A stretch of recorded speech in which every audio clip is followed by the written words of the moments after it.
Salam sejahtera Bapak Ibu, saudaraku yang saya kasih dalam Tuhan kita Yesus Kristus.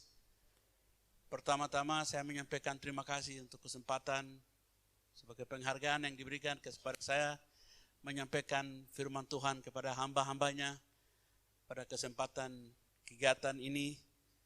Tuhan Yesus memberkati kesempatan yang diberikan kepada saya. Bapak Ibu sekalian, saya tetap baca dalam teks yang kita ada di sini 2 Timotius pasal 2 ayat 1 sampai dengan ayat yang ke-13. Saya baca dari ayat yang ke-11, 12 dan 13. Jika kita tidak setia, dia tetap setia karena dia tidak dapat menyangkal dirinya.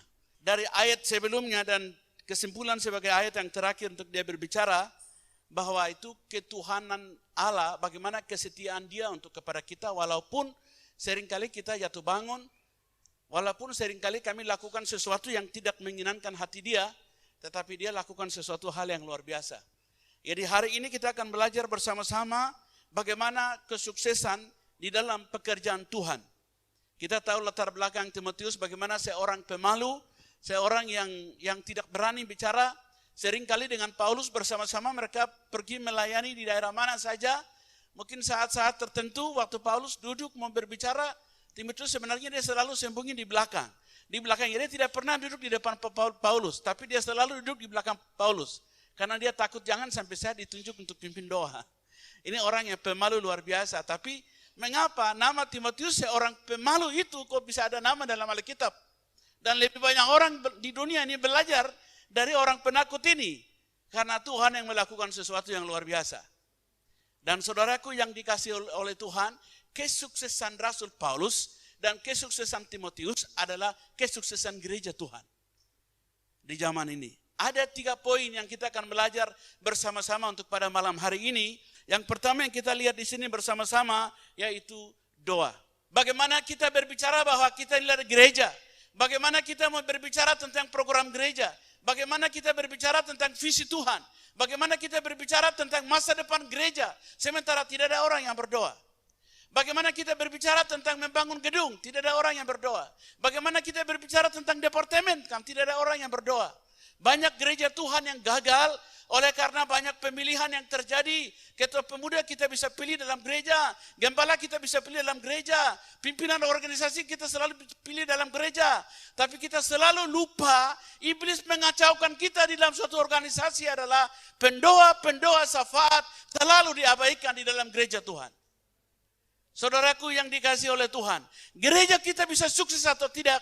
Pendoa menentukan masa depan gereja itu. Ya, doa adalah sangat penting. Bagaimana Papua bisa bangkit? Karena membutuhkan doa. Hari ini orang Papua banyak pembicara-pembicara di mana saja. Pembicara dalam seminar, pembicara dalam KKR, pembicara di mana saja. Tetapi jarang muncul itu pendoa-pendoa. Disinilah yang sebenarnya kita terlalu jauh mundur. Saya mengalami, saya merasakan bagaimana gereja Gidi maju dan mundur. Karena kami seringkali kita lalai dengan pendoa syafaat. Saudaraku yang dikasih oleh Tuhan. Hal yang sangat penting untuk bagi kita, gereja akan maju atau tidak adalah doa. Banyak saksi, banyak bukti di dalam Alkitab.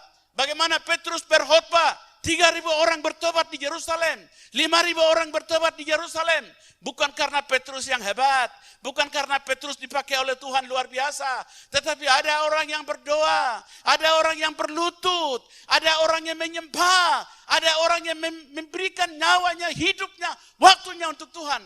Yaitu siapa? Gembala sidang pertama, namanya Yakobus.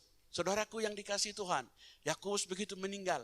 Waktu mereka bawa dia ke kuburan, apa yang mereka rasakan? Waktu dia punya lutut ini, orang pegang dia, itu seperti kerasnya luar biasa, kayak unta punya kaki.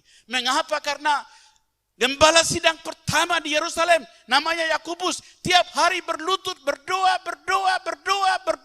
Petrus sukses di lapangan. Berdoa. Petrus berkhotbah, 3.000 orang bertobat. Bagaimana hamba-hamba Tuhan hari ini? Kita berkhotbah dan banyak orang mengenal Tuhan. Banyak orang dipulihkan oleh Tuhan. Banyak orang datang kepada Tuhan. Mengapa banyak berdoa? Karena berdoa kurang. Itulah sebabnya gereja kita di tanah Papua Tuhan mengajak kita dalam situasi saat-saat ini membutuhkan pendoa-pendoa syafaat. Amin. Yang berikut saudaraku, Paulus bersaksi luar biasa. Paulus berbicara, dia berani mengatakan bahwa Injil adalah kekuatan Allah. Saya beberapa bulan Agustus saya ada di Yunani, kemudian keliling di mana di Patmos, saya lihat di mana dulu Paulus berbicara. Rupanya Paulus waktu itu berbicara di mana yang di Athena. Athena itu ateis, tapi Athena itu disebut seperti perempuan pelacur yang orang dari Asia dari mana-mana datang untuk melihat perempuan-perempuan di situ. Dan itu satu penyembahan yang dilakukan luar biasa. Paulus berdiri di tengah-tengah itu. Dia katakan bahwa, hai, Injil adalah kekuatan Allah. Paulus berani bicara. Waktu Paulus berbicara, dia dipenjarakan, tapi juga di penjara juga orang semua gelisah. Mengapa? Paulus dimasukkan di penjara juga, mereka bilang penjaga-penjaga penjara mereka berkata, orang ini tidak cocok di penjara, dia akan menginjili semua orang-orang penjara ini. Lebih baik kita kasih keluar dia. Mau taruh Paulus itu susah. Bukan karena Paulus yang hebat, tapi ada perempuan yang berdoa, ada perempuan yang berlutut. Siapa namanya? Febe dengan Lydia berlutut, berdoa untuk Paulus supaya Paulus sukses. Amin. Saya percaya kalau Bapak Ketua Kelasi sukses, ada orang yang harus berdoa. Amin. Bapak Ketua Sinode sukses, ada orang yang harus berdoa. Nanti suatu saat kita masuk kerajaan surga, ini Pak Ketua Sinode luar biasa, gereja dilakukan begini, Pak Ketua Kelasi luar biasa. Karena itu banyak orang bertobat, Bapak Presiden gini luar biasa. Bukan mahkota, bukan kita yang siapkan. Tuhan bilang, Anda sukses karena ada orang yang berdoa. Yang hadiah itu yang sebenarnya diberikan kepada dia, bukan kepada kamu. Amin. Gereja sukses kalau ada doa. Saudaraku yang dikasihi oleh Tuhan kita Yesus Kristus. Yang berikut adalah doa sangat penting sebagai kami pemimpin. Ya, pemimpin. Pemimpin mesti harus merendahkan diri dan berdoa kepada Tuhan, berlutut, menangis di hadapan Tuhan. Karena umatnya sedang menderita, umatnya sedang dibunuh, umatnya sedang dipenjarakan. Tidak bisa kita melawan dengan siapa saja. Bicara di atas dan dari atas dia akan turun dan akan menyelesaikan persoalan. Amin. Dia akan menyelesaikan karena doa. Saudaraku yang dikasihi oleh Tuhan, setiap hari Jumat di rumah saya, di rumah adik ketua pemuda, kami bergilir, di rumah kepala sekolah Stakid. Saya bilang di rumah kami berdoa. Saya sering kali capek, sering kali saya pulang malam, saya capek, tapi hari Jumat itu sudah doa di rumah. Anak-anak semua sudah datang, mereka menangis, sudah berdoa, sudah disuruh. Saya sering kali badan tidak enak, tapi mau tidak mau taruhan hidup. Karena doa adalah hidup, doa adalah nafas. Kita tidak bisa bekerja tanpa doa, tetapi doa kesuksesan di dalam pekerjaan Tuhan. Saudaraku yang dikasihi oleh Tuhan, doa menentukan gereja kita maju atau tidak. Doa menentukan gereja kita akan diberkati oleh Tuhan atau tidak. Doa menentukan gereja kita akan memenangkan jiwa bagi Kristus atau tidak. Doa kita menentukan ada kesatuan atau tidak. Doa kita menentukan ada kebersamaan atau tidak. Semua kembali doa. Saudaraku yang dikasihi oleh Tuhan kita Yesus Kristus. Dalam pelayanan kita, Tuhan memberikan kepercayaan kepada kita. Banyak pengalaman-pengalaman yang sudah dilakukan. Di dalam gereja kami gagal dengan doa. Saya jujur sampaikan bahwa banyak orang tidak ada yang berdoa. Saya katakan kepada jemaat-jemaat, tolong di Timika, jemaat gini siapa yang pendoa syafaat di dalam jemaat itu. Ya Hokimo, siapa yang pendoa syafaat dalam jemaat itu? Saya kasih tahu ketua klasis, kami ada 97 kelas, saya bilang, coba cari pendoa syafaat. Hari ini saya butuh pendoa syafaat. Saya tidak butuh pemimpin gereja, saya tidak butuh gelar S1, S2, S3, gelar 1-2 meter depan belakang. Saya perlu pendoa untuk Papua, pendoa untuk pemimpin, pendoa untuk menggerakkan hati Tuhan. Dan waktu mereka memberikan kepada saya, ketua-ketua klasis mereka bawa dari Yahukimo, dari Pegunungan Bintang, dari Timika, semua mereka bawa. Tidak ada satu laki-laki, semua pendoa syafaatnya perempuan. Laki-laki, amin. Ini Gidi punya penyakit yang saya bicara di mimbar ini. Saya bilang siapa yang kira-kira pendoa syafaatnya siapa? Tidak ada nama laki-laki tapi semua nama perempuan yang mereka bawa. Wah, luar biasa ini. Bagaimana ini? Tapi rupanya sangat jelas. Perempuan-perempuan di dalam jemaat sangat diberkati oleh Tuhan. Amin. Perempuan-perempuan yang di dalam jemaat, mereka punya peran sangat penting di dalam gereja Tuhan. Dia tidak hanya berdoa untuk gereja, dia juga berdoa untuk suami. Amin. Dia punya peranan yang luar biasa. Jadi saudaraku yang dikasihi oleh Tuhan, gereja kita maju atau tidak, Yang pertama adalah doa. Bagian yang kedua, saudaraku yang dikasihi oleh Tuhan kita Yesus Kristus, yaitu daya. Saudaraku yang dikasihi oleh Tuhan, daya sangat penting, yaitu bagaimana orang-orangnya, bagaimana jemaat yang kita ada, bagaimana jemaat yang kita layani, bagaimana jemaat yang kita perhatikan. Bapak Ibu saudaraku yang dikasihi oleh Tuhan kita Yesus Kristus, beberapa waktu yang lalu saya kunjungi anak-anak di tahanan di LP di sini, kemudian 1 tahun lalu. Kemudian setelah itu saya pergi lagi kunjungi di Polda di Papua. Kemudian waktu saya masuk di LP, saya bilang, kamu dari gereja? Dia bilang, dari Gidi. Aduh, dari Gidi. Dari Gidi. Dari Gidi. Aduh. Saya ke Polda. Saya tanya anak-anak yang di dalam situ. Bapak Pendeta selamat datang. Saya mau tanya, kamu dari? Bapak, kami dari Gidi. Napas panjang. Mengapa hal ini terjadi, saudaraku yang dikasihi oleh Tuhan? SDM, manusia, yang penting sekali untuk moralitas yang penting di dalam gereja Tuhan. Amin.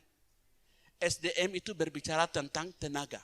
SDM itu berbicara tentang waktu. SDM itu berbicara tentang orang yang seperti tema hari ini, yaitu seperti prajurit. Yang berani berbicara tentang Injil, yang berani menyampaikan tentang Injil.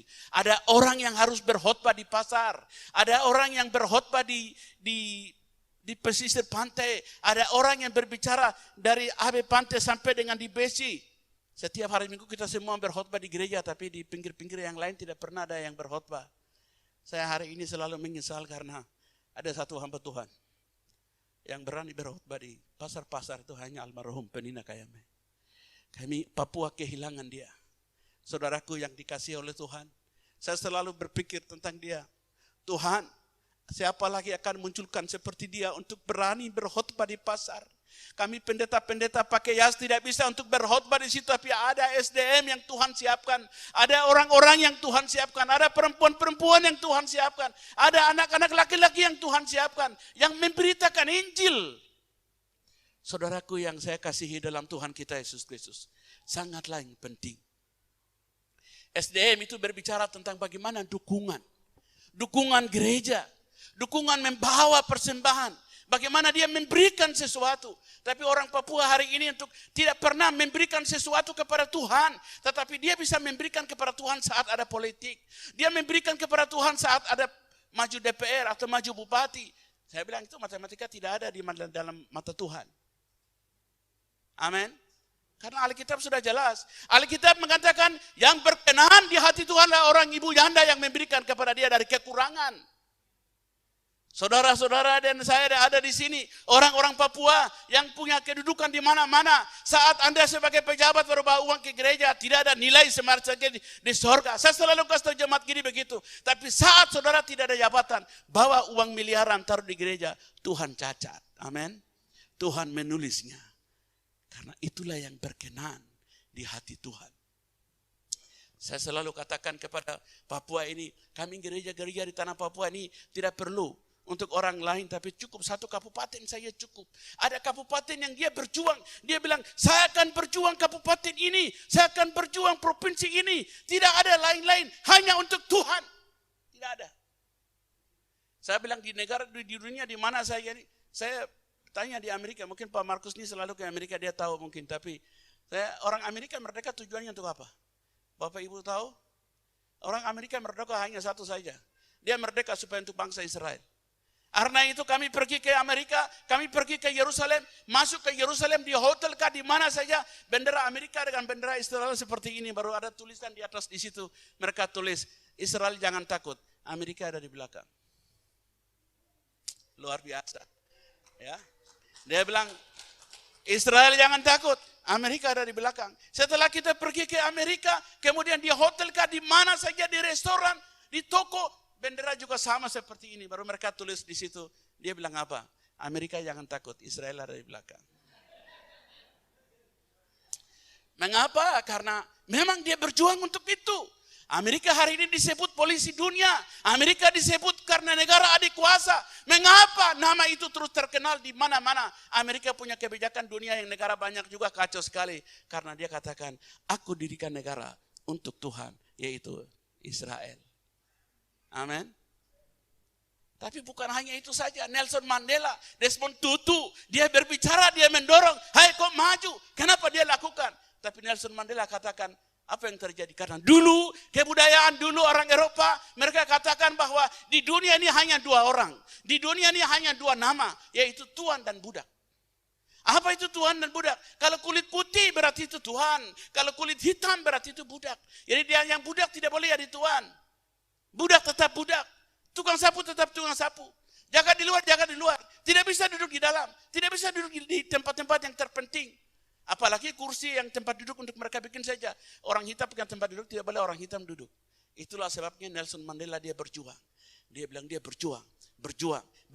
Walaupun Inggris jajah mereka 350 tahun lebih di Afrika Selatan. Tetapi Nelson Mandela begitu dia merdeka, dia katakan bahwa di hadapan Tuhan, hitam dan putih semua sama.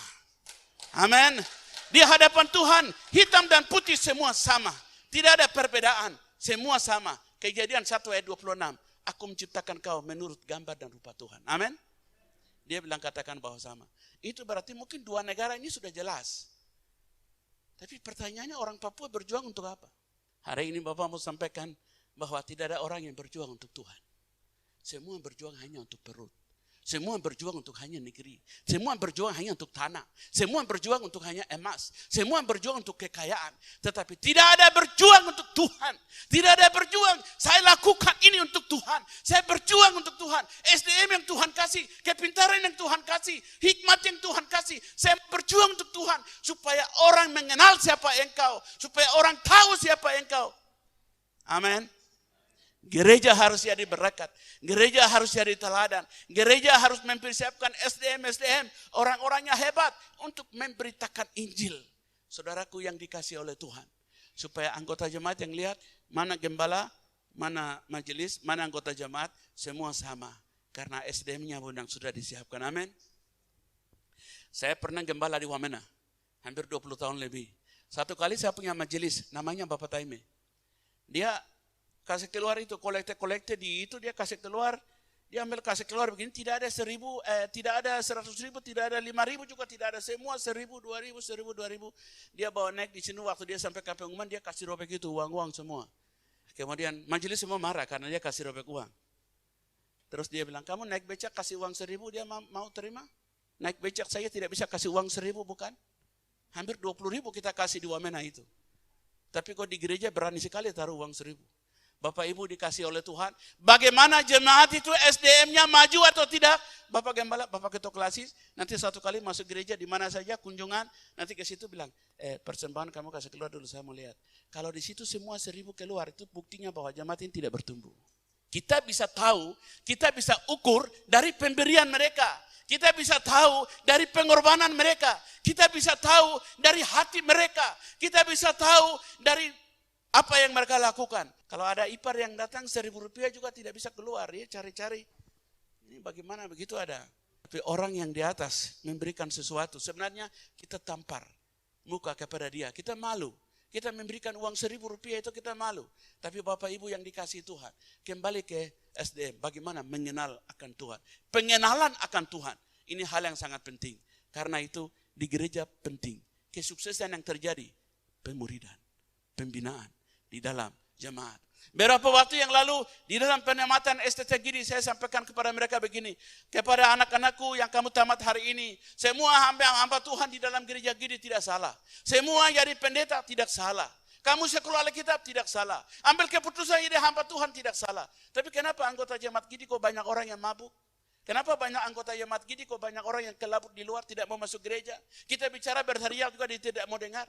Ini persoalannya adalah bukan masalah hamba Tuhan. Bukan masalah kita sekolah teologi. Bukan pada kita bangun gereja. Tapi persoalan yang terjadi adalah masalah pengajaran. Bapak Ibu yang dikasih oleh Tuhan kita Yesus Kristus. Masalah pengajaran. Karena itu Tuhan katakan bahwa mengajarkan orang sesuatu hal yang baik. Mengajarkan mereka dan arahkan mereka untuk melakukan segala sesuatu. Tuhan akan melakukan perkara yang besar. Amin. Orang Papua itu gampang dibentuk dan gampang dibina. Orang yang dengar-dengaran. Saya baca dalam satu solusi dan juga satu video yang sekarang berkembang, yaitu orang Papua adalah orang yang tersisa dari bumi ini, yang orang yang terjujur itu hanya di Papua. Terjujur, Lalu dikatakan bahwa orang hatinya yang paling terbuka adalah hanya orang Papua. Modal sebenarnya ada untuk buat kita. Hanya kita bagaimana untuk kita maju. Amin. Gereja yang kita bisa maju adalah SDM. SDM yang terbaik. Yang bagaimana kita mempersembahkan untuk kepada Tuhan. Yang terakhir, Bapak Ibu yang dikasih oleh Tuhan. Yang terakhir di sini adalah bagaimana gereja maju. Yaitu dana. Yaitu dana. Bapak Ibu yang dikasih Tuhan, saya dengar banyak sekali tadi, banyak untuk kita bicara bagaimana untuk kita mengumpulkan dana untuk mendukung Gelasis. Persoalan yang sama juga kita hadapi di gereja kami. Bagaimana kita alami. Tapi hari ini saya mau sampaikan bahwa saya belajar dari gereja Kimi dan gereja Baptis Papua. Saya berterima kasih untuk dua gereja ini. Saya terima kasih banyak. Saya jujur sampaikan dari mimbar ini. Gereja Gidi hari ini menjadi pertanyaan yang cukup besar. Mengapa saya katakan itu? Karena kami gereja Gidi bikin kegiatan, ada uang yang datang dari gubernur, bawa uang, dari bupati, bawa uang, di mana-mana bikin, dari DPR, bawa uang, sudah dimanjakan di mana-mana. Saya kemarin dalam PPL, saya sampaikan, mari kita belajar dari gereja Kimi dan gereja Baptis. Mereka mandiri, mereka melakukan segala sesuatu, apa ada pada mereka, apa yang ada dompet mereka, itu yang mereka lakukan sidang. Apa yang ada pada mereka, yang mereka lakukan konferensi. Apa yang ada pada mereka, yang mereka lakukan kongres. Tapi Gidi lakukan karena proposal, Gidi acara karena bantuan bupati, bantuan gubernur. Nanti kalau besok habis, gereja Gidi mau kemana? Kemarin kami diskusi dengan itu. Saudaraku yang dikasihi oleh Tuhan kita, Yesus Kristus. Hari ini, di daerah gunung, di Paniai, Wamena, Dogiai, Degiai, di Yalanijaya, Tolikara, Puncak Jaya, ada mobil-mobil ekstrada. Kemarin Hut Gidi saya sampaikan bahwa ekstrada luar biasa. Ada mobil yang beroperasi. Ke Lanijaya jurusan ini, jurusan itu, jurusan ini, jurusan itu. Bekerja luar biasa. Tapi besok uang otonomi khusus habis. Nanti sudah tidak ada lagi beroperasi. Apa yang terjadi? Semua mobil ini akan macet dalam perjalanan Wamena, Lanijaya, Wamena, Puncak Jaya. Mungkin dari Nabire ke Dogiai dan Nabire ke Degiai semua macet. Baru orang tanya waktu itu, mobil ini kenapa macet? Knalpotnya pecah. Kenapa mati? Dia punya kampas remnya habis. Kenapa mati? Bannya pecah. Kenapa mati? Dia kena nosel. Jadi mobil semua macet nanti di dalam perjalanan di Papua ini. Karena hari ini orang bangga dengan itu. Tapi hari ini saya mau sampaikan jujur bahwa kita akan mengalami satu penderitaan yang luar biasa. Dan ini dibuat strategi sedemikian rupa oleh orang lain. Supaya suatu saat 20 tahun kemudian, 30 tahun kemudian, orang Papua akan hanya tinggal begini. Menara dan mulut kering. Dan mata mulai air mata yang jatuh. Di situ sudah tidak berdaya lagi. Sudah tidak kuat lagi. Lalu dia katakan bahwa kau sudah tidak kuat toh. Kemarin kau melawan tapi hari ini kau tidak kuat, kau tidak bisa makan kan? Kami yang bisa memberikan kamu makan kan? Saat kita tidak berdaya, di situ mereka masuk katakan, lain kali Anda jangan bicara kau tidak berdaya, kau tidak bisa. Tetapi satu yang tidak akan pernah habis, satu yang sandaran kita yang terakhir, hanya gereja Tuhan. Amin. Hanya gereja Tuhan. Saudaraku yang dikasih oleh Tuhan kita Yesus Kristus. Karena itu gereja yang sukses, mari apa yang lakukan, apa yang ada pada kita. Yaitu apa yang ada pada kita. Kami punya ubi, kami punya keladi, kami punya buah merah, kami punya pisang. Bapak Ibu yang dikasih Tuhan, tadi panitia mereka siapkan, kita makan ubi enak. Tadi singkong mereka rebus, lebih enak singkong, lebih enak daripada makanan yang lain. Bapak Ibu coba lihat, apa yang terjadi, hal ini yang kita lakukan, hal ini yang kita memberi. Kalau apa yang kita lakukan, satu cara yang lakukan yang paling terpenting untuk hari ini. Bapak Ibu sekalian, saya sudah dengar tadi diskusi bagaimana dukung penginjilan. Ada satu hal yang bisa kita lakukan. Saya sudah mengalami ini. Saya bilang anggota jemaat, setiap anggota jemaat per tahun, itu babi yang mungkin dia sudah mungkin 3 atau 4 begitu, satu sudah taruh penginjilan. Dia tulis di situ. Karena kami ada penginjil ke Uganda, ke Aborigin, ke Papua Nugini. Kami ada kirim 3 negara ini. Jadi saya bilang, kamu tulis. Mau tulis yang mana? Korowai? Jadi babi dia tulis, babi anak berapa yang ada di situ, yang berapa yang bunting, kemudian tanya di situ berapa yang ada, oh satu ini untuk penginjilan. Tebu yang ada, tebu Papua Nugini. Tebu atau babi untuk Papua Nugini. Tebu yang ada berapa yang ada di kebun, jagung berapa yang ada di situ, tulis. Tulis, saya bilang mereka, kau tulis, kau lakukan itu. Tuhan kasih barang itu untuk kita dukung penginjil-penginjil. Kita akan memberikan mereka, memberkati mereka, kirim mereka, memberkati mereka dengan apa yang ada pada Saudaraku yang dikasih Tuhan, saat kami lakukan itu, Tuhan memberkati kami luar biasa. Dan Tuhan tidak lakukan untuk kau minta orang lain punya, lalu setelah orang lain punya itu kau kasih baru kau akan bagi. Tuhan tidak bicara. Tuhan bilang apa yang ada pada kamu. Apa yang ada pada kamu yang di rumah. Apa yang ada pada kamu yang di kebun. Saudaraku yang dikasih oleh Tuhan. Saat orang tuaku di kampung untuk mereka lakukan itu, apa yang terjadi? Tuhan memberkati luar biasa. Satu yang saya lihat.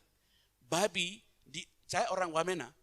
Babi yang paling banyak untuk dia munting itu hanya paling 6. 7 itu paling banyak. Tetapi waktu mereka lakukan itu, terjadi berapa? Yang keluar itu adalah hampir 12 sampai 15. Amin. Mama-mama yang ubi satu badan, mereka gali di situ. Biasanya mereka tahu, kalau saya ambil satu ini, berarti nanti besoknya saya akan ambil yang satu lagi. Berarti dia sudah ukur, 2 bulan, 3 bulan lagi ubi yang satu badan ini akan habis. Tapi Tuhan luar biasa. Satu dia gali, tapi dia besar cepat sekali di dalam. Yang tidak pernah dipikirkan punya yang Tuhan lakukan. Amin. Mengapa? Karena barang yang kita taruh untuk dia. Barang yang kita bawa untuk dia. Setiap tahun kami lakukan itu. Saya percaya bahwa kalau hal ini lakukan, kita akan kaya. Kita tidak akan minta-minta lagi. Kita tidak akan buat proposal.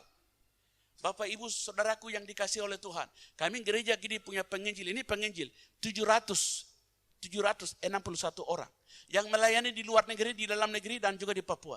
700 lebih. Pendeta hampir 7.000 yang dibawa sekarang kami melayani.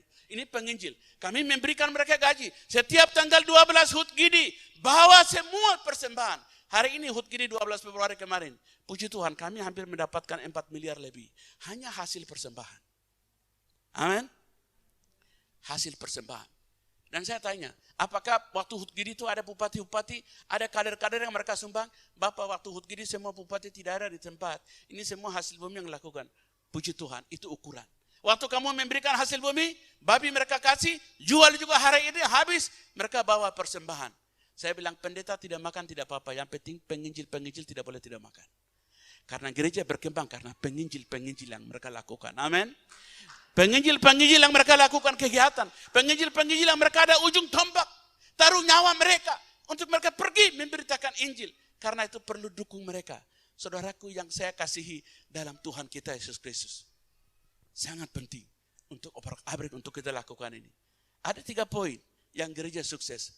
Doa, daya, dan dana. Amin. Daya. Apa yang ada pada kita, saya percaya bahwa Tuhan akan memberkati.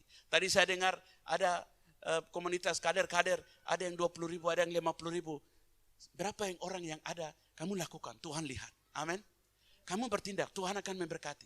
Jangan ragu-ragu. Banyak orang mereka lakukan pakai atas nama Tuhan, tetapi menikmatinya orang lain. Pak Markus, mari, saya mau ingin peragakan dulu dengan Bapak Ketua Klasis. Ini yang selalu terjadi. Mari, Bapak 2 di sini. Ini terjadi di dalam gereja Gidi. Saya sudah lama potong dengan barang ini supaya saya tidak suka dengan cara ini. Jadi ini Bapak Ketua Klasis ini, Bapak ke sini. Ini yang saya bilang, ini Tuhan. Beliau adalah Tuhan untuk memberikan persembahan untuk kepada dia. Baru ini saya punya orang ada di sini. Jadi orang di sini. Jadi selalu kami lakukan, bahasa lain bilang, Allah ndak baka, ya turun ndak baka. Allah ne berekar woni rakaran ko. Allah ke puyo. Allah ke puyo. Allah ke wogruyo. Untuk Tuhan. Untuk Tuhan. Tuhan berkati kita. Jadi untuk Tuhan. Untuk Tuhan. Kami memberikan untuk Tuhan. Terima kasih kami memberikan untuk Tuhan.